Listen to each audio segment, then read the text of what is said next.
कल रात को भरतपुर से एक वीडियो फेसबुक पर लाइव की जाती है जिसमें मनुदेव सेंसरी नाम का एक व्यक्ति खुद को कार के अंदर बैठा पाया जाता है और उसके बाद वो अपनी कार की स्टीयरिंग दिखाता है, कार की विंडशील्ड दिखाता है और उसके ठीक सामने यानी गाड़ी के ठीक सामने मौजूद था मोती महल का वो गेट जहां वो कुछ ही देर में उसको ध्वस्त करके अंदर दाखिल होने वाला था। जी हाँ, यह बात हो रही है जो मोती महल को लेकर झंडा बदलने को लेकर जो विवाद शुरू हुआ है वो अब अपने एकदम उग्र स्तर पर पहुंच चुका है। जी हाँ, ये वही व्यक्ति है मनुदेव सेंसरी जिसने कल रात 11:30 के करीब मोती महल में दाखिल हुआ, गेट तोड़ते हुए अपने और झंडा फहराने का प्रयास किया। वही झंडा जिसको लगातार जाट समाज अपनी तरफ से कह रहा था कि इस झंडे को हम फहरा कर रहेंगे। 21 तारीख का वो दिन था। 21 तारीख लगातार पिछले 2 हफ्तों से सुर्खियों में इसलिए भी था क्योंकि जाट महासभा द्वारा महापंचायत का ऐलान किया गया था।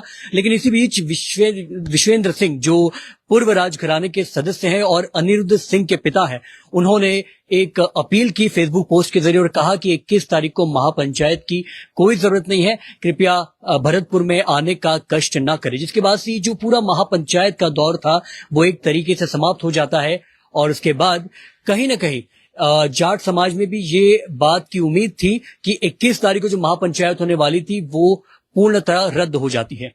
लेकिन 21 तारीख की वही रात जब लगा था कि महापंचायत पूरी तरीके से समाप्त हो चुकी है, मनुदेव सेंसरी नाम का एक व्यक्ति आता है जो सिंसिनवार समाज से है एक तरीके से, वो वहां से फेसबुक पोस्ट पर निकल कर आता है और कहता है कि ये जो खबर है, ये जो पूरा घटनाक्रम है वो जाट समाज के सम्मान का प्रतीक है। यानी कि जाट समाज को सीधा चुनौती दी गई है अनिरुद्ध द्वारा और कहा गया है कि अगर हिम्मत है तो यहां झंडा फहरा के दिखाया जाए। तो एक तरीके से जो अनिरुद्ध के तमाम वक्तव्य थे या अन्य समाज के अन्य प्रतिनिधित्व के तमाम वक्तव्य थे उसे तोड़ मरोड़ कर पेश किया जाता है और अपने लिए इस पूरा प्रयास किया जाता है कि एक तरीके से ये जो जाट समाज के झंडे को लेकर शुरू हुआ विवाद वो अंतिम दौर तक पहुंच जाए, चाहे वो किसी के नकारात्मक हो किसी के लिए सकारात्मक हो, लेकिन वो अपने अंतिम दौर तक पहुंच जाए। इसके बाद मनुदेव सेंसरी अपने गाड़ी में दाखिल होते हैं, गेट तोड़ते हैं और अंदर झंडा लगाने का प्रयास करते हैं। हालांकि जो खबर आती है उसके अनुसार वो झंडा लगाने में विफल रहते हैं और जो उस वक्त उस मौके पर तिरंगा झंडा मौजूद था उसको हटाने में विफल रहते हैं। अब इसके बाद होता यह है कि जो अनिरुद्ध सिंह है वो प्रेस कॉन्फ्रेंस करते हैं, प्रेस कॉन्फ्रेंस करके तमाम बड़े खुलासे करते हैं। उस बड़े खुलासे में कई चीजें ऐसी भी शामिल थी जिसमें वो बताते हैं कि ये मोती महल का एक तरीके से परिसर द्वार था, ये प्रवेश द्वार नहीं था, ये मोती महल के अंदर दाखिल नहीं हुए थे मनुदेव सेंसरी, वो बस परिसर तक सीमित रह जाते हैं। उसी गेट को तोड़ के वो प्रयास करते हैं लेकिन वापस लौट आते हैं। तो मोती महल में किसी तरह की कोई चोट नहीं पहुंची है, किसी तरीके के कोई कृत्य नहीं किया गया है, बस उसके परिसर में दाखिल होने का प्रयास किया गया है। और जब इसकी घटना रात को होती है तो जो वहां की अथॉरिटी थी, मैनेजमेंट अथॉरिटी थी, वो अनिरुद्ध को तुरंत फोन करके सूचना दी थी कि इस तरह का घटनाक्रम पेश आया है। और यहां मैं ये भी बता दूं कि पूरे दिन पुलिस प्रशासन द्वारा लगातार मोती महल के चारों तरफ एक तरीके से सुरक्षा घेरा बनाया गया था और प्रयास किया गया था कि किसी भी तरीके से और कोई भी आपत्तिजनक गतिविधि यहां पेश ना आए। लेकिन होता दरअसल ये है कि कुछ ही समय बाद जब पुलिस का ये जो कुनबा है, पुलिस का ये जत्था है, वो रात्रि काल में जब वहां से मौके से हट जाता है तब इस तरीके की पूरी हरकत को अंजाम दिया जाता है। अनिरुद्ध अपने प्रेस कॉन्फ्रेंस में तमाम सारी और भी बातें बताते हैं और कहते हैं कि किस तरीके से उन्होंने एडमिनिस्ट्रेशन से बात की है, प्रशासनिक जो भी कार्रवाई है उसको लेकर उन्होंने सचेत करवाया, सतर्क करवाया और बताया कि क्या कुछ आगे होने वाला है। इसी के साथ लेकिन जो तीसरी तस्वीर आती है, ये तो मैंने आपको 2 तस्वीरें बताई, तीसरी तस्वीर आती है जो इस वक्त की हाल फिलहाल की एकदम पूर्ण घटनाक्रम को लेकर आधारित है और वो तस्वीरें आपको पंजाब केसरी राजस्थान के चैनल पे भी स्पष्ट रूप से मिल जाएगी।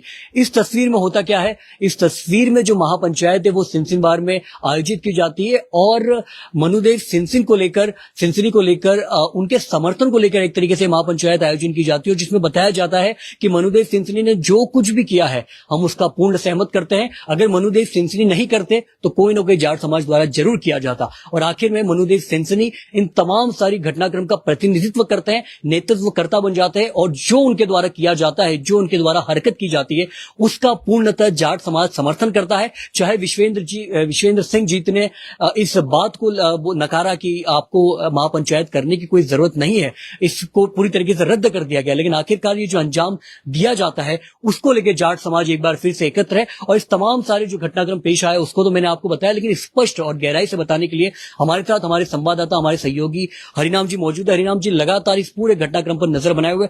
हरिनाम जी, ये जो घटनाक्रम पेश आता है, भले प्रशासनिक तौर पर सचेत कर दिया गया था, सतर्क कर दिया गया था, सुरक्षा तैनात कर दी गई थी, बावजूद इसके एक व्यक्ति निकल कर आता है जाट समाज से और इस तरीके का काम करता है, इसको लेकर आप किस तरीके से देख रहे हैं, न सिर्फ प्रशासनिक नजरिए से बल्कि जो राजशाही विवाद इसके नजरिए से भी? जी सौरभ, सबसे बड़ी बात यह है कि ये विवाद उपजा कैसे, विवाद हो क्यों रहा है, इसके पीछे कारण क्या है।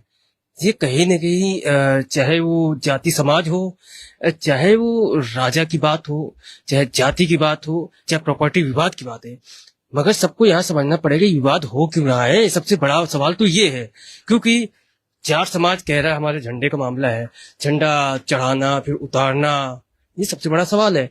फिर अनिरुद्ध आते हैं, वो कहते हैं कि ये हमारा निजी मामला है। विश्वेंद्र सिंह आते हैं, जब जाट समाज कहता है कि हम वहां पर एक रैली करेंगे क्योंकि हमारा वहां सम्मान का प्रतीक है, कहीं न कहीं जाटों का अगर बात किया जाए तो उनका सम्मान का प्रतीक माना जा रहा है। मगर विवादों का जो घेरा है, विवादों के घेरे को एक बार समझना पड़ेगा कि विवाद है किसके पीछे।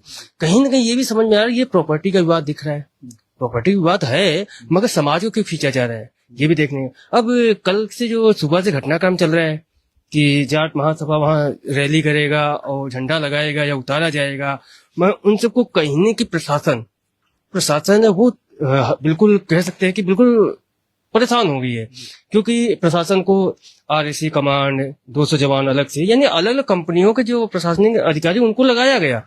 और सुबह से पूरे भरतपुर में गहमा गहमी है। कई लोग ऐसे हैं जो टीवी के सामने बैठे, कई ऐसे समाज भी हैं कि अब भरतपुर के जो रियासत कालीन है उस पर क्या होगा। रही मोती महल की बात, मोती महल में झंडा फहराने की बात है, पहले उनके समाज का लगाया गया, फिर तिरंगा फहराया गया। तिरंगा अगर फहराया जा रहा है, कहीं ना कहीं उसका भी एक मान सम्मान सब कुछ होता है, उसको भी कहीं ना कहीं देखना पड़ेगा। तो वो चढ़ा रहे हो, उतार रहे हो, फिर जाट महासभा की तरफ से ऐलान होता है वहां पे रैली करेंगे, फिर ये होगा। जो सम्मान की बात है, सम्मान तो हो रहा है, मगर विश्वेंद्र सिंह महाराजा है, कई किसी टाइम महाराजा थे, अनिरुद्ध जी के हैं, वो उनके पुत्र हैं।